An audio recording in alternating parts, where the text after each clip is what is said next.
नमस्कार बच्चों। राज्य शिक्षा शोध एवं प्रशिक्षण परिषद बिहार पटना में आपका स्वागत है। आज हम लोग हिंदी व्याकरण पढ़ेंगे और हिंदी व्याकरण के अंतर्गत हम लोग जानेंगे कि समास क्या है, इसके कितने भेद हैं, इसके उदाहरण क्या होंगे, कैसे होंगे, इनका विग्रह कैसे करते हैं, इनको परिभाषित कैसे करते हैं। तो पहले हम लोग जानेंगे कि समास क्या है। समास का अर्थ होता है संक्षिप्तीकरण, मिश्रण, सम्मिलन, संग्रह, कुछ भी कह सकते हैं हम लोग। तो उसे हम समझेंगे। संक्षिप्तीकरण का मतलब क्या होता है। संक्षिप्तीकरण का मतलब होता है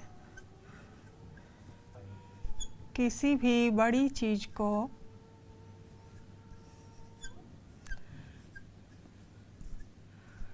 छोटा करके दिखाना।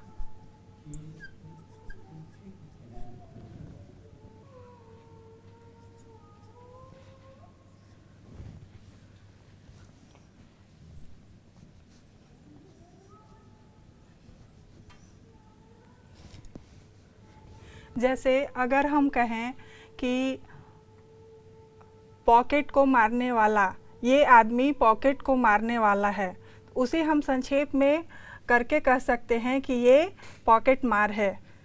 तो ये हुआ संक्षिप्तीकरण। किसी भी बड़ी चीज़ को छोटा करके जब हम बोलते हैं तो वो संक्षिप्तीकरण होता है। उसके बाद आएगा मिश्रण।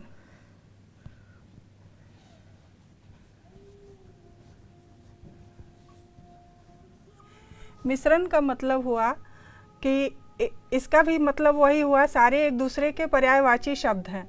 तो उसमें भी जब हम किसी बड़े चीज़ को छोटा करके दिखाते हैं, एक कर देते हैं ढेर सारी चीज़ों को, तो वो मिश्रित होकर एक हो जाते हैं और समास बन जाते हैं। जैसे यहाँ भी वही हुआ, राजकुमार सख्त बीमार था। अगर हम कहें और कहें राजकुमार बीमार था, या राजा का बेटा सख्त बीमार था और कहें कि राजपुत्र बीमार था, तो हमने राजा का बेटा को मिला के राजपुत्र कर दिया। उसी तरह से राजा का कुमार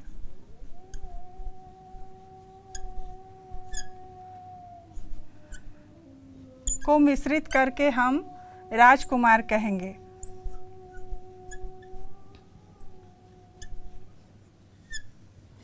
उसके बाद आता है संग्रह। संग्रह का मतलब होता है समेटना, जमा करना।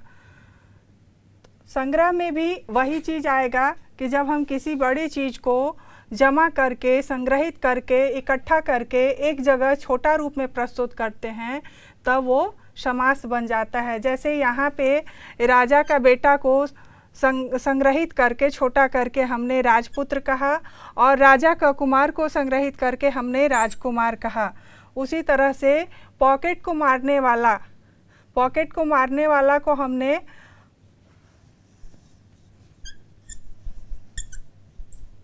पॉकेट को मारने वाला,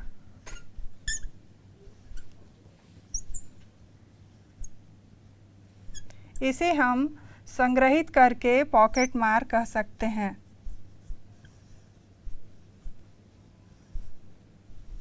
जब हम इसे पॉकेट मार कहते हैं तब भी इसका मतलब वही होता है, पॉकेट को मारने वाला। अंतर केवल इतना है कि हमने इसे छोटा कर दिया, संग्रहित करके एक नाम दे दिया। उसके बाद आता है सम्मिलन। सम्मिलन का भी मतलब होता है जब ढेर सारी चीज़ों को इकट्ठा करके, सम्मिलित करके एक जगह कर दिया जाता है, तो उसे हम कहते हैं सम्मिलन। जैसे पॉकेट को मारने वाला, इतने बड़े शब्द वाक्य को हमने सम्मिलित करके एक जगह पॉकेट मार कहा, तो ये हो गया सम्मिलन। तो इस तरह से हम कहेंगे कि समास में क्या होता है। समास का मतलब होता है कि किसी भी चीज़ का संक्षिप्तीकरण यानी छोटा करना, मिश्रण यानी उसको मिला के एक करना, संग्रह यानी उसको संग्रहित करके एक करना, और सम्मिलन अर्थात उस सबको समेटकर एक में कर देना। तो इसको हम ऐसे समझेंगे कि सारे शब्द जो हैं एक दूसरे के पर्यायवाची हैं और सबके मतलब एक ही होते हैं, चाहे हम उसको सम्मिलित करें, संग्रहित करें, मिश्रित करें या फिर संक्षिप्त करें, ये सारे समास कहलाएंगे। जैसे नीचे लिखे वाक्यों को देखें, इसमें राजा का कुमार सख्त बीमार था, तो उसे हमने संक्षिप्त करके या कहिए मिश्रित करके या संग्रह करके या सबको सम्मिलित करके लिखा, राजकुमार बीमार था। मतलब वही है, राजा का कुमार हो या राजकुमार हो, दोनों का मतलब वही है, राजकुमार। और समय के अनुसार का मतलब हो गया यथा समय, पाद से मस्तक तक। पाद का मतलब हुआ पैर और मस्तक का मतलब हुआ सिर, तो उसे हम संग्रहित करके एक जगह कहते हैं आपाद मस्तक। ऊपर के वाक्यों में हम देख रहे हैं कि राजा का कुमार का संक्षिप्त रूप राजकुमार हो गया, समय के अनुसार का यथा समय तथा पाद से मस्तक का आपाद मस्तक हो गया। इसी तरह से कुछ और भी वाक्य होंगे जिनका संक्षिप्त रूप छोटा हो सकता है। तो क्या आपके नज़र में कोई ऐसे शब्द हैं? आप सोचिए और बताइए कि कुछ और शब्द क्या हो सकते हैं। आपने सही सोचा। अगर हम कहें कि आदि से अंत तक, आदि का मतलब होता है शुरू, तो शुरू से अंत तक, तो उसे हम एक शब्द में कहेंगे आद्योपांत। अगर हम कहें कि राम संगीत को जानने वाला है, तो उसे हम एक शब्द में कह सकते हैं कि राम संगीतज्ञ है। संगीत को जानने वाला न कह के हम उसे अगर संगीतज्ञ कहते हैं तो उसका भी मतलब वही होता है। जो तीनों गुणों से परे हो उसे हम एक शब्द में त्रिगुणातीत कहेंगे। इसी तरह से और भी शब्द होंगे, जिसकी भुजाएं लंबी हों।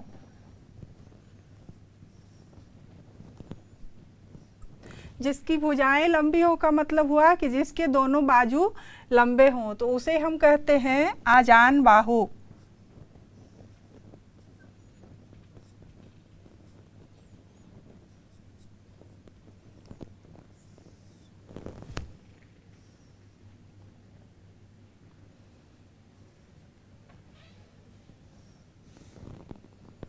जो देखने योग्य हो वो दर्शनीय हो जाएगा।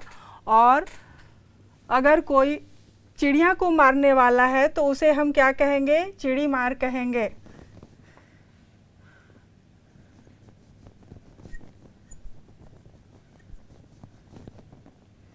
शिकारी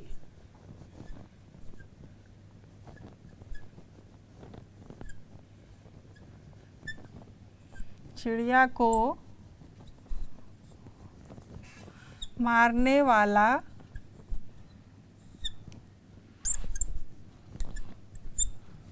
होता है। अगर हम कहें या कहें कि शिकारी ने चिड़िए को मारा,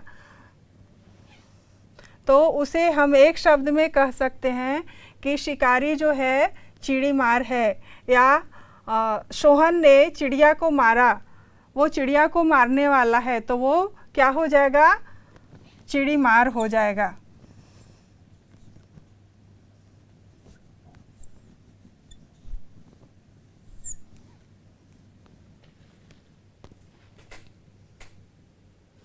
अब हम जानेंगे कि समास में पद कितने होते हैं। समास में दो पद होता है, पूर्व पद अर्थात पहले वाला पद और उत्तर पद अर्थात बाद वाला पद।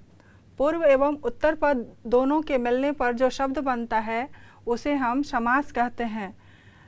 इस तरह से हम कह सकते हैं कि समास में दो या दो से अधिक शब्दों या पदों का मेल होता है और उससे एक नए सार्थक शब्द का निर्माण होता है, जिसे हम क्या कहते हैं?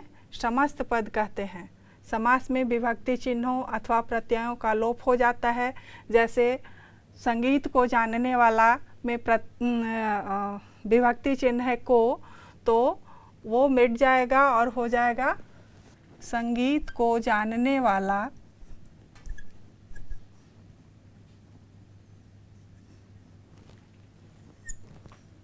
अर्थात संगीतज्ञ।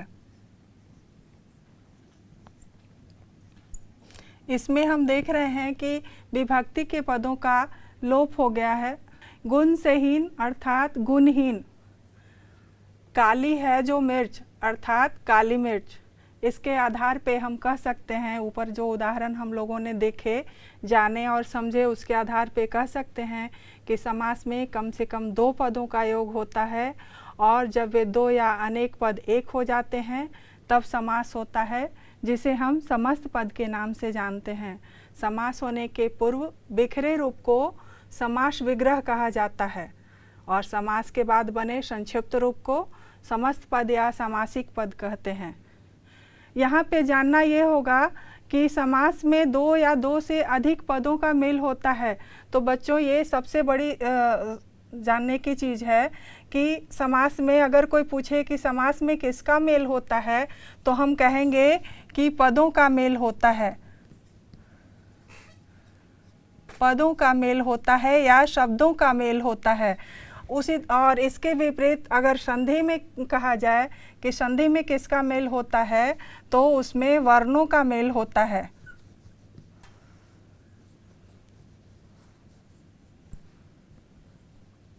संधि और समास का ये प्रमुख अंतर है। इसे हम इसी तरह समझते हैं, संधि में कभी भी शब्दों या पदों का मेल नहीं हो सकता, ठीक उसी तरह से समास में कभी भी वर्णों का मेल नहीं होता है। इसमें पदों का मेल होता है और संधि में वर्णों का मेल होता है। अगर आपसे पूछा जाए कि समास की परिभाषा दें, तो आप क्या कहेंगे? हम कहेंगे कि समास में 2 या 2 से अधिक शब्दों या पदों का मेल होता है, और इनके मेल से जो नए सार्थक शब्द का निर्माण होता है उसे हम समास कहते हैं। उम्मीद है आप लोग समास को समझ गए होंगे, जान गए होंगे। अब हम लोग आगे बढ़ते हैं कि समास के भेद कितने होते हैं। तो समास के 6 भेद होते हैं: अव्ययी भाव समास, तत्पुरुष समास, द्विगु समास, द्वंद्व समास, कर्मधारय समास और बहुव्रीहि समास। तो अब हम लोग जानेंगे कि अव्ययी भाव समास किसे कहते हैं। तो बच्चों, समास अव्ययी भाव समास में पहला पद प्रधान होता है। इसका पहला पद प्रधान होता है और वो पूरे वाक्य में क्रिया विशेषण का काम करता है। इसका पहला पद अव्यय भी होता है। जो अव्यय का मतलब हुआ जो व्यय नहीं हो, अर्थात जो खर्च नहीं हो। तो हम कह सकते हैं कि जिस समास का पहला पद अव्यय तथा प्रधान हो उसे हम अव्ययी भाव समास कहेंगे। और अव्ययी भाव समास अधिकांश रूप में उपसर्ग से शुरू होता है। इसमें उपसर्ग लगा हो उसे हम अव्ययी भाव समास कह सकते हैं। क्योंकि उपसर्ग भी अव्यय होते हैं, इसलिए उपसर्गों से निर्मित समस्त पद को हम अव्यय कह सकते हैं, वो अव्यय होते हैं। जैसे प्रति जोड़ मास,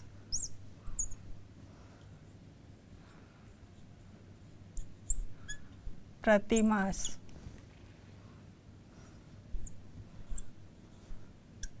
प्रति जोड़ दिन, प्रतिदिन।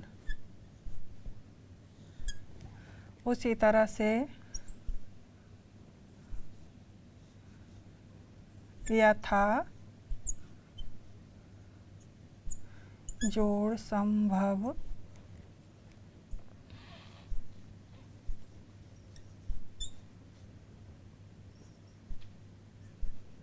यथा संभव,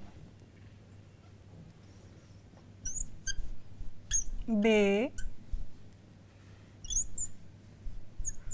जोड़ वजह, बेवजह।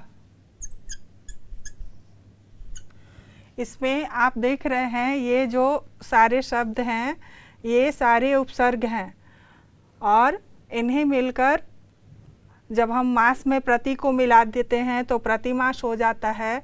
दिन में प्रति को मिला दिए तो प्रतिदिन हो गया। उसी तरह से संभव में हमने यथा को जोड़ दिया तो यथा संभव। वजह में, कारण में हमने बे को जोड़ दिया तो बेवजह, मतलब बिना मतलब के हो गया। उसी तरह से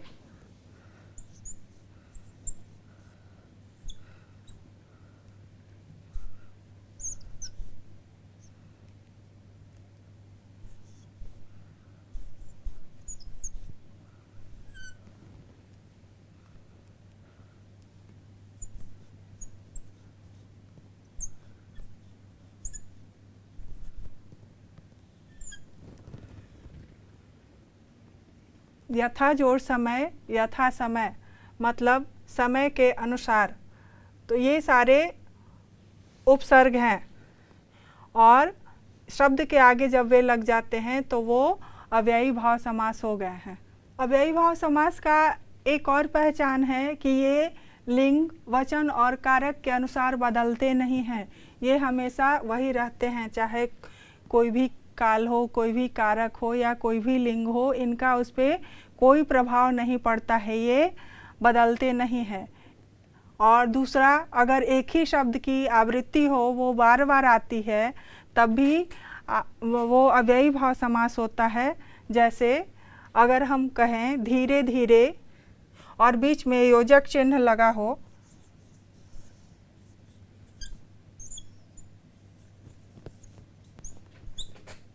धीरे धीरे और बीच में योजक चिन्ह लगा हो, दिनों दिन, दिन दिन, दिनों दिन का हुआ दिन दिन अर्थात प्रतिदिन।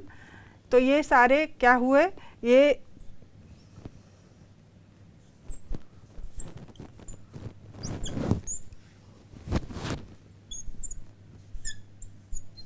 दिन दिन। तो ये इसमें हम देख रहे हैं कि एक ही शब्द बार बार आ रहे हैं, इनकी आवृत्ति हो रही है और बीच में योजक चिन्ह का लगा हुआ है इसमें। तो ये अव्ययी भाव समास में आएंगे, अव्ययी भाव समास कहलाएंगे।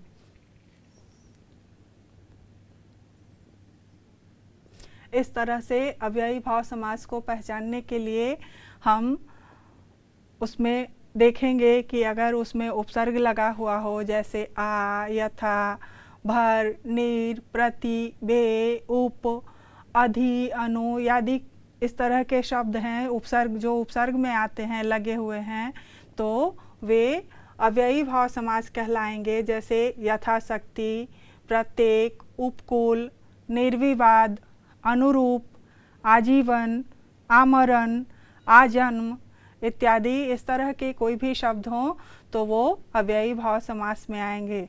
और यदि समस्त पद वाक्य में क्रिया विशेषण का काम भी करे तब भी वो अव्ययी भाव समास में आएगा। जैसे उसने भरपेट खाया, उसने भरपेट खाया में भरपेट क्रिया विशेषण है और वो वाक्य में उसकी विशेषता बतलाता है कि उसने कितना खाया, तो भरपेट खाया। यहाँ पे क्रिया है खाना और क्रिया विशेषण हो गया भरपेट, जो उसकी विशेषता बतलाता है कि उसने भरपेट खाया। तो इस तरह का शब्द भी अगर आता है तो वो अव्ययी भाव समास कहलाता है।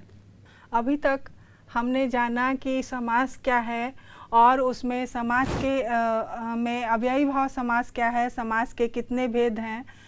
तो आप लोग अब बताइए कि समास क्या है, समास के कितने भेद हैं और अव्ययी भाव समास किसे कहेंगे। हम समझते हैं कि आप लोगों को अब समझ में आ गया होगा। तो सोचिए, आपने सही सोचा। समास शब्दों या पदों का मेल है जिसमें दो या दो से अधिक शब्दों का मेल होता है, उसका संक्षिप्तीकरण होता है, मिश्रण होता है। समास के 6 भेद हैं और उसमें अव्ययी भाव समास है जिसमें उसके आगे उपसर्ग लगा हुआ होता है। अधिकांशतः अव्ययी भाव समास के आगे उपसर्ग लगा हुआ होता है। ये एकदम ध्यान रखने की चीज़ है कि जब भी अव्ययी भाव समास होगा उसमें उपसर्ग लगा ही होगा।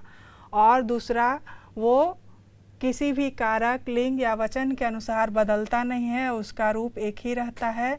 उसी तरह से कुछ और शब्द हैं, मृत्यु तक या मृत्यु पर्यंत अर्थात आमरण, जन्म से लेकर या जन्म पर्यंत अर्थात आजन्म। ये सारे एक बड़े से शब्द को, बड़े से वाक्य को, ढेर सारे शब्दों को मिलाकर एक छोटा शब्द का नाम दिया गया है। एक हाथ से दूसरे हाथ अर्थात हाथों हाथ, जाने बिना अनजाने। हम कहते हैं ना कि हमने उसे जाने बिना ये काम कर दिया या अनजाने में हमने ये काम कर दिया। तो दोनों का मतलब यह है, अनजाने में कर दिया का मतलब हुआ कि हमने उसे जानने की कोशिश नहीं की, जानते नहीं थे और ये काम कर दिया। कायदे के अनुसार बाकायदा। कायदा का मतलब होता है नियम के अनुसार, नियम के अनुकूल। मतलब के बिना मतलब बेमतलब, जिसका कोई मतलब नहीं हो उसे हम बेमतलब कहेंगे। आदर सहित अर्थात हम लोग सादर कहते हैं उसे। जैसे आपका सादर स्वागत है, सादर निमंत्रण है, आपको किसी को हम बुलाते हैं जब किसी पार्टी वगैरह में, अपने किसी फंक्शन में, अपने किसी घर के समारोह में, तो कहते हैं आप सादर आमंत्रित हैं या हम आपको सादर आमंत्रण दे रहे हैं। तो इसका मतलब हुआ कि आप आदर सहित हमारे यहाँ आमंत्रित हैं।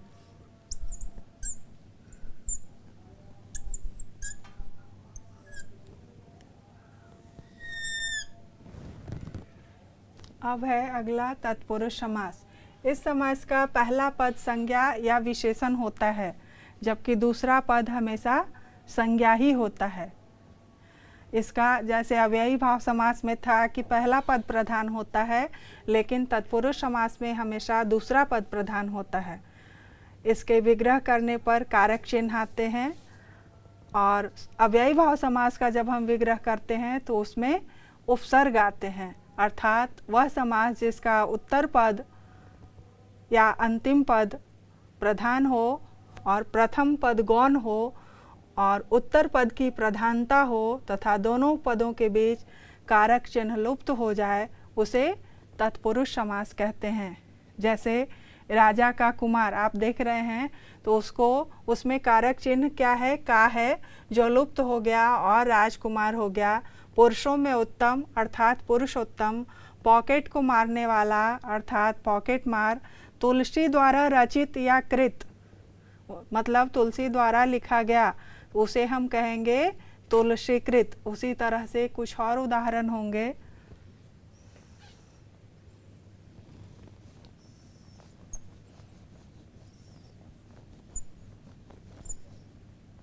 शास्त्रों को जानने वाला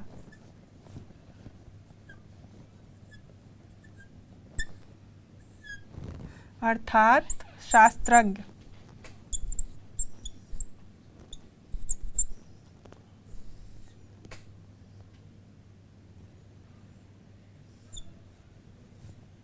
नियम के अनुसार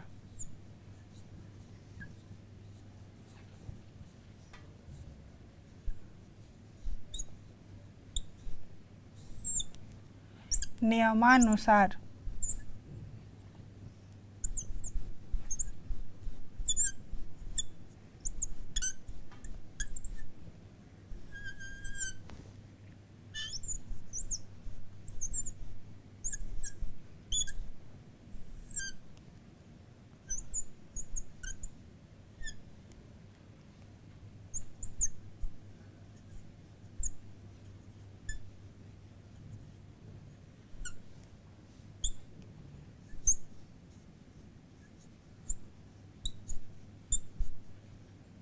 कायदे के अनुसार बाकायदा।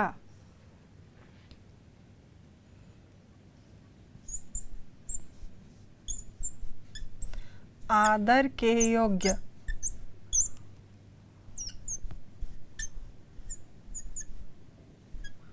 हम कहते हैं ना, ये हमारे आदरणीय हैं, अर्थात ये आदर के योग्य हैं।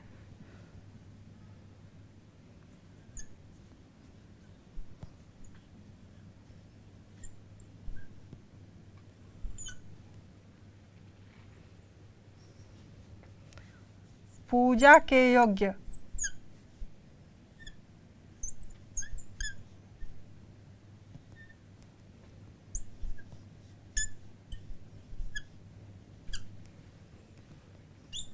जिन्हें हम पूजा करने के योग्य मानते हैं, उन्हें हम कहेंगे पूजनीय।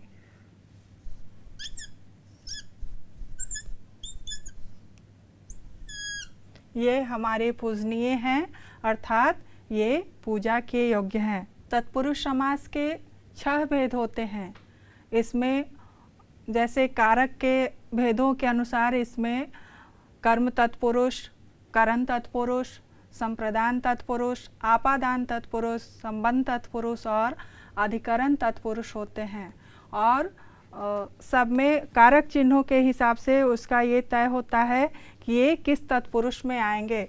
जैसे अगर ये है शास्त्रों को जानने वाला तो इसमें का के की जो है वो संबंध तत्पुरुष में आता है, तो संबंध कारक में आता है तो ये संबंध तत्पुरुष हो जाएगा। उसी तरह से अगर कोई कहे कर्म तत्पुरुष तो कर्म कारक का चिन्ह होता है कर्म को। तो उसी तरह से शास्त्रों को जानने वाला मतलब शास्त्रज्ञ, तो यहाँ पे को का लोप हुआ। अगर ये पूछे कि शास्त्रों को जानने वाला किस समास में आएगा तो हम कहेंगे कि कर्म तत्पुरुष समास में आएगा। उसी तरह स्वर्ग को प्राप्त, स्वर्ग प्राप्त, यहाँ भी को विभक्ति लगा है। चिड़िया को मारने वाला, चिड़ी मार, यहाँ भी को विभक्ति लगा है। तो जो भी इस तरह का विभक्ति वाला है तो उसे हम कहेंगे कि तत्पुरुष समास है, और तत्पुरुष समास में भी कर्म तत्पुरुष है।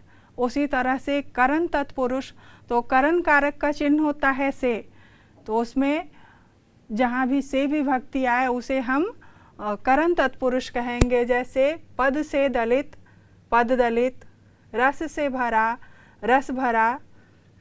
उसमें हम और आगे सोच सकते हैं, जैसे कर्म से हीन, कर्महीन, पद से दलित।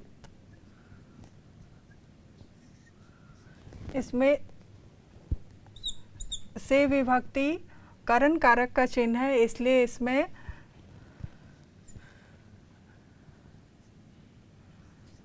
करण तत्पुरुष हो जाएगा, इसे हम करण तत्पुरुष कहेंगे। उसके बाद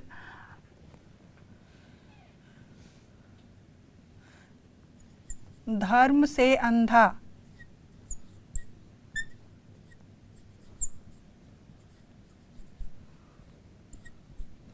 अर्थात धर्मांध।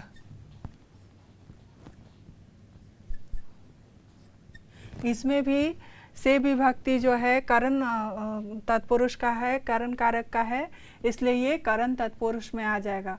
उसी तरह से संप्रदान तत्पुरुष, तो संप्रदान तत्पुरुष का संप्रदान कारक का विभक्ति चिन्ह है के लिए, तो संप्रदान तत्पुरुष में के लिए आएगा तो हम कहेंगे कि संप्रदान किस तत्पुरुष में आता है, तो ये संप्रदान तत्पुरुष में है।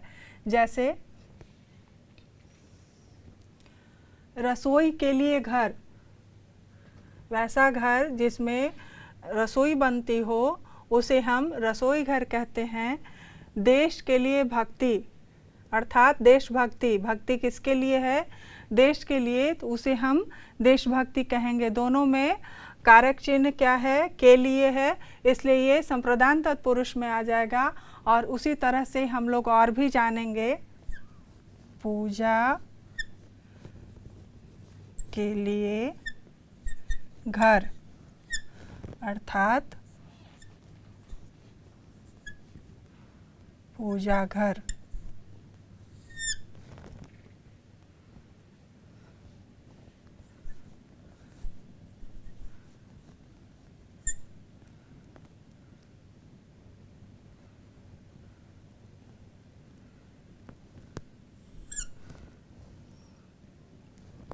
विद्या के लिए आलय,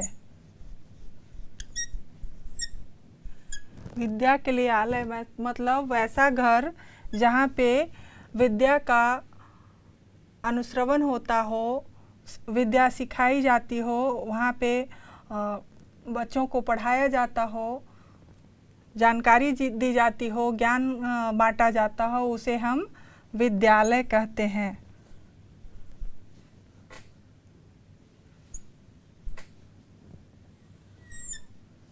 अगला है आपादान तत्पुरुष।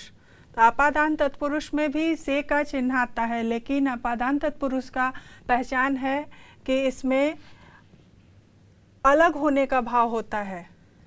जैसे नेत्र से हीन, अर्थात नेत्रहीन, मतलब उनके पास आँख नहीं है। राज्य से भ्रष्ट, वे राज्य से भ्रष्ट हैं, मतलब राज्य से अलग हैं। उसी तरह से होगा पद से च्युत,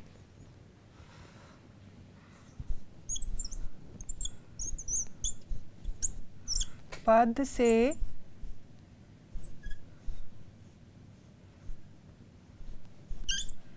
च्युत अर्थात पदच्युत।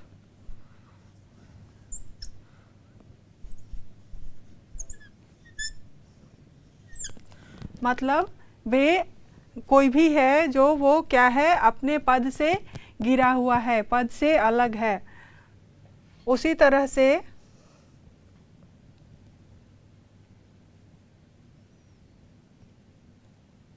अगला है संबंध तत्पुरुष। संबंध तत्पुरुष का चिन्ह होता है संबंध कारक का के की।